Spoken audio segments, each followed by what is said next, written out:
আমি যেই টপিকটা নিয়ে আজকের ঐতিহাসিক চট্টগ্রামের প্যারেড ময়দানের তাফসিরুল কোরআন প্রোগ্রামে আলোচনা করব সেটা হচ্ছে সূরাতু আন-নাহলের 90 নম্বর আয়াত নিয়ে কিছু কথা আমরা উপস্থাপন করবার চেষ্টা করব ইনশাআল্লাহ। কি কমন পড়ছে?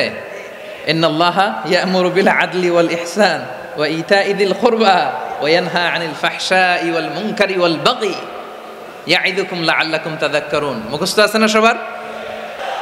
ইনশাআল্লাহ। এই আয়াতটা অনেক কম্প্রিহেন্সিভ একটা আয়াত। সাইয়েদনা আব্দুল্লাহ ইবনে মাসউদ রাদিয়াল্লাহু তাআলা আনহু উনি বলেছেন, ইন্নাহা মিন আজমাই আয়াতিল কুরআন, এটা কোরআনের সবচেয়ে জামে মানে আয়াত। যদিও ছোট্ট আয়াত, অল্প কিছু কথামালা, কিন্তু তিনি বলতেন এটা কোরআনের সবচাইতে জামে মানে সবচেয়ে কম্প্রিহেন্সিভ একটা আয়াত, যেখানে কথা কম, শব্দ কম, কিন্তু এটার দোতনা, এটার আবেদন, এটার মিনিং অনেক বেশি। সুবহানাল্লাহ। এই আয়াতে আল্লাহ তাআলা বেসিকলি আমাদেরকে 3টা বিষয়ে আদেশ করেছেন আর 3টা বিষয়ে বারণ করেছেন, মানে নিষেধ করেছেন। আওয়াজ করে বলুন, আদেশ করেছেন কয়টা? প্রিয় চট্টলার ভাইয়েরা, আমার মতো এই যে 3 আঙ্গুল উঁচু করে বলেন, আদেশ করেছেন কয়টা? আবার নিষেধও কয়টা? মানবো তো আমরা ইনশাআল্লাহ? বলেন সবাই। 3 do's and 3 don'ts, do's and don'ts, 3টা আদেশ, 3টা নিষেধ। এই 3টা আদেশ আর 3টা নিষেধের ভেতরে আল্লাহ তাআলা গোটা ইসলামী শরিয়ার মূল নির্যাসকে ঢুকিয়ে দিয়েছেন। সুবহানাল্লাহ। এই ছোট্ট একটা আয়াতে গোটা ইসলামী শরিয়ার the gist, the cream of the creams, গোটা ইসলামী শরিয়ার মূল নির্যাসকে আল্লাহ ঢুকিয়ে দিয়েছেন।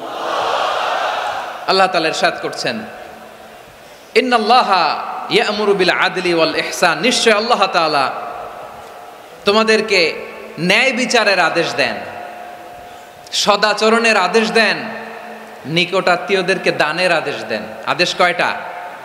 আওয়াজ করে সবাই বলুন তো কয়টা? নিশ্চয় আল্লাহ তাআলা তোমাদেরকে ন্যায় বিচারের আদেশ দেন,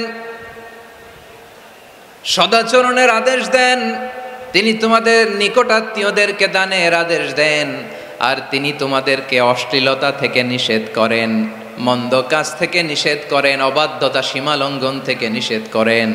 তিনি তোমাদেরকে উপদেশ দেন যাতে তোমরা শিক্ষা গ্রহণ করো। সুবহানাল্লাহ। উপদেশ দিচ্ছে স্বয়ং কে? 3টা জিনিসের আদেশ। ইয়া'মুরু বিল আদল, সুবিচার, ন্যায় বিচারের আদেশ তিনি দেন।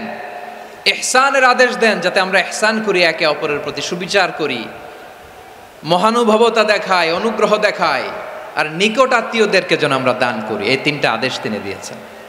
আর কোন 3টা জিনিস থেকে তিনি বারণ করেছেন? অশ্লীলতা, ফাহশা, মুনকার, মানে সব মন্দ আর অসৎ কাজ, এগুলো থেকে তিনি আমাদেরকে বারণ করেন। ওয়াল বাগি, অবাধ্যতা, সীমা লঙ্ঘন, এই 3টা কাজ থেকে তিনি আমাদেরকে বারণ করেন। তিনি আমাদেরকে উপদেশ দেন, স্বয়ং আল্লাহ তাআলা আমাদেরকে উপদেশ দেন যাতে করে আমরা শিক্ষা গ্রহণ করি। সুবহানাল্লাহ পড়ে।